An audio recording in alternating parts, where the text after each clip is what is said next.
Happy holidays, Merry Christmas, or if you're not celebrating anything, just Happy Friday, I guess. Lots of you will likely remember that a year ago, the video I had that came out on Christmas last year was one where I took a very goofy suggestion from an extremely determined commenter by the name of Games Test Lab, who had been suggesting for months and months and months that I take My Hero Academia characters and turn them into fish. And since that video, slash maybe even before that video came out, another very determined commenter, who goes by Bob the Penguin, has been asking that I take Avengers and turn them into penguins. And I figured it's a goofy idea, but Bob's been very determined, so why not do that as this year's Christmas episode, or Christmas Eve episode. Pretty ridiculous, but hey, it's what we're doing today, so let's go. Hit like, if you want, subscribe, if you feel like, but either way, enjoy the show. There are many remarkable species of penguins out there in the Arctic, or the Antarctic. I'll be honest, they did not give me enough prep time or money for today's video, so I did not do sufficient research. With that said, let's see what I can remember about the various species of penguins we'll be looking at today. What I do recall is the ones we will be discussing are some of the strongest, most powerful penguins alive. Some scientists have even referred to them as the Earth's mightiest penguins. The first is the Great American Penguin, not named because of its natural territory, as it does not reside in the United States, but instead named for its colors. It has a red, white, and blue coat of fur, and a patch of white on its chest that often resembles a star. Honestly, this coloration is super weird. When I first saw this species, I assumed some American tourist had kidnapped a chinstrap penguin and painted it. I tried to then wash the penguin, but no paint came off. Then it started to peck me and chase me around for hours. Seriously, it just would not stop. It was as if it could do that all day. These penguins have particularly strong wings, or whatever you call penguin arms. Are they still wings even if they can't fly? Again, I did not do much research for today. Anyway, their wing arm things are strong enough to protect themselves from even harpoons. I know that because after being chased around for hours, I attacked the penguin with a harpoon and did not succeed in killing the little jerk. These penguins are also quite fast and strong compared to most penguins, and they are widely regarded as being very, very cute. I once referred to them as the perfect species of penguin, but then my colleague corrected me and said they weren't perfect because they have flecks of green in their eyes. I simply responded by saying, "What are you talking about, Daryl? Why would flecks of green make them any less perfect? What the heck is your problem with the color green?" He had no counter-argument. Chalk that up as a win for me. Anyway, these penguins are also known to be leaders in penguin herds, or flocks, or whatever they're called. Even penguins of other species will often rally behind these ones to protect themselves from sea leopards or, I don't know, polar bears? No, wait, those live on the other pole. Can I please have some time to do some research? I'll sound like a fool. Nah, sorry man, we really gotta bang this one out. Everyone wants to get home for Christmas. Just keep it going. Oh, fine.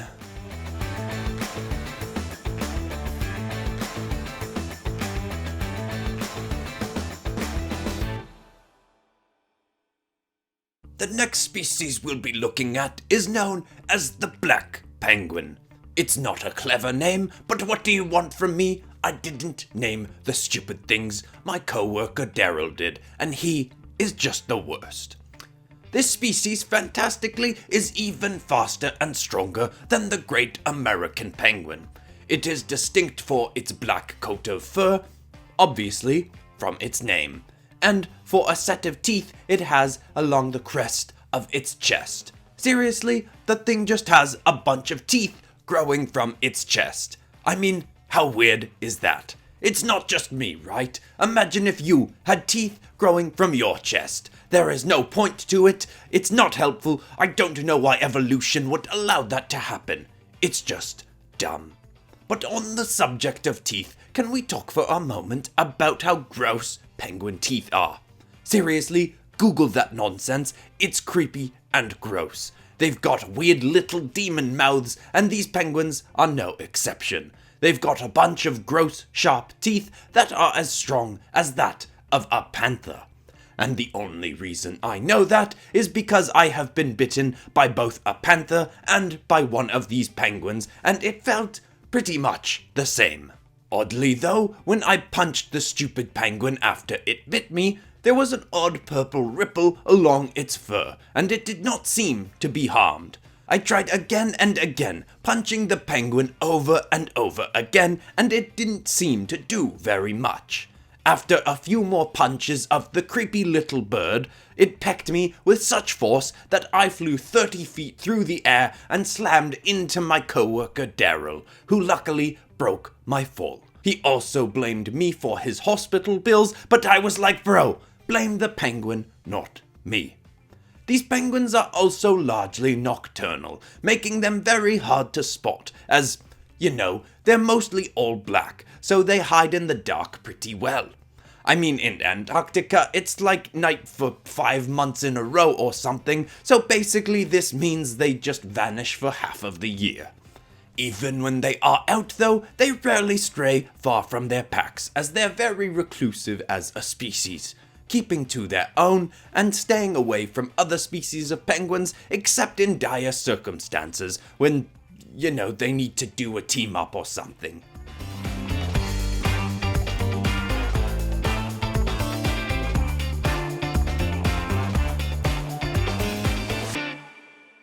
The next penguin is like crazy strong.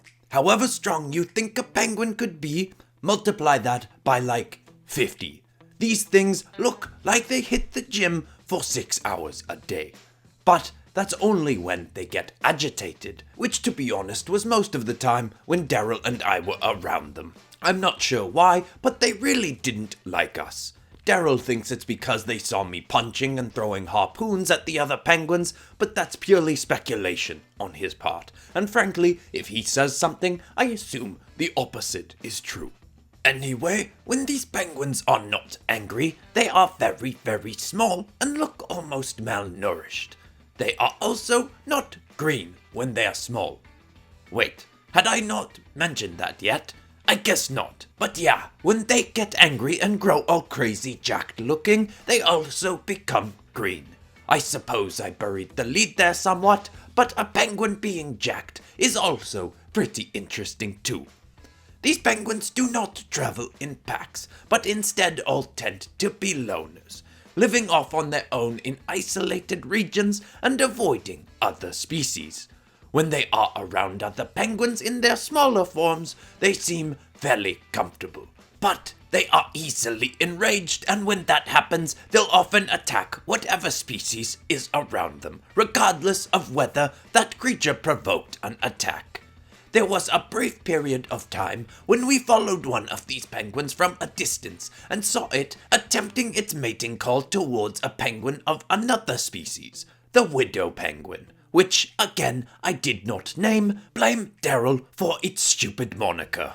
Anyway, these two penguins of different species seemed as though they were gonna, hook up. And Daryl and I both agreed that was really weird.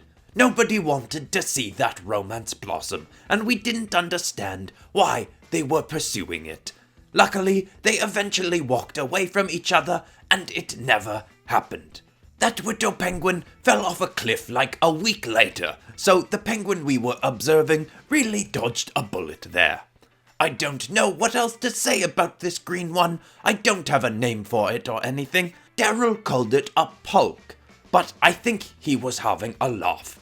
I've just been referring to it as the green angry penguin, and if you want to name it yourself, go for it in the comments below.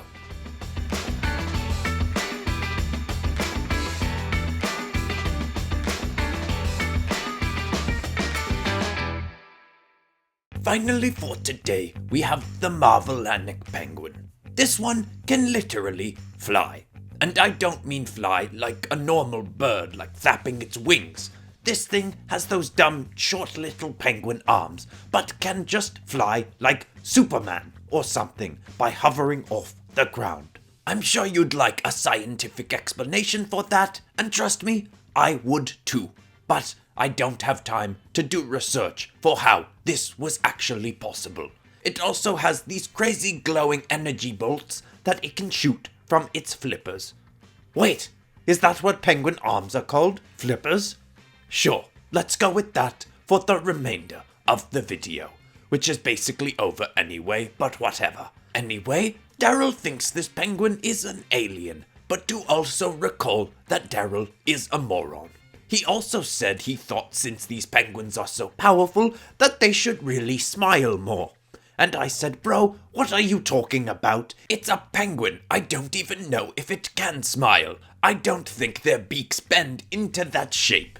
Again, he had no retort.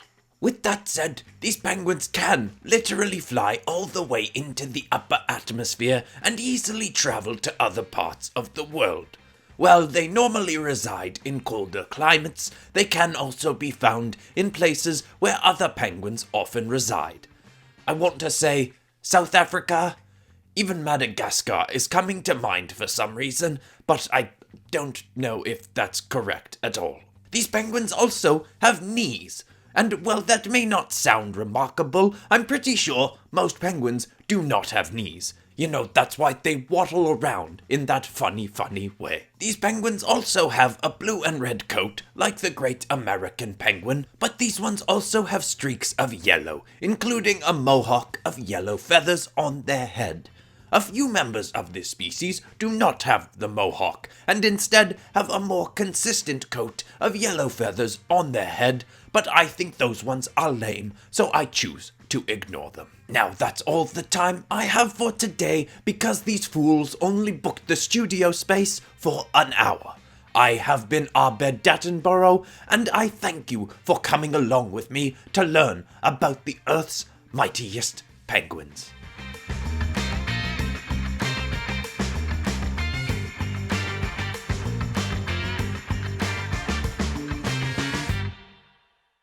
I suppose I buried the lead there, so... Oh, this voice is hard to do. It's like sandpaper on my throat. I literally have to take a drink of water between every line to pull this off. Ugh. They eventually walked away from each other, and it never happened. That widow penguin fell off a cliff like... I tried again and again, punching the penguin over and... Well, there you go, Bob the Penguin. You finally got me to do Avengers as penguins. And I guess this is just gonna be a new PopCross Studios tradition. Like every Christmas, if someone has been asking for some really goofy, ridiculous idea for long enough, I'll just do that as the Christmas video. But keep in mind, the fact that I'm saying that in this video means there's probably gonna be a bunch of people that try to get picked for next Christmas's idea. So even if you do comment something ridiculous for a whole year, there is a chance you don't end up getting picked. But, you know, there's lots of determined people out there like Bob the Penguin and Games Test Labs, and someone's gotta get chosen. But anyway, if you're new to the channel and you want more stuff like this that's, you know, maybe a bit less goofy, you can check out my videos of turning Avengers into dragons, or maybe my Marvel and DC fusion episodes. Those ones are more story focused, but I think they're some of my better stories on the channel. And besides that, that's all for today, except of course for ending this video on some kind of positive or uplifting note. And what I want to leave people with today is just I want you to take a moment to think about something that you have actively improved on in the last month, year, 3 years, 5 years, whatever length of time. Just think of something that you've been working on and appreciate the work that you've put into it and how much better you are at that thing now. It's easy to not think about how far we've come with something, so just, you know, take a moment to appreciate yourself. I hope that was uplifting to somebody out there. Thanks so much for watching, everybody. I love you all, and I'll see you all in the next episode on Monday. Goodbye.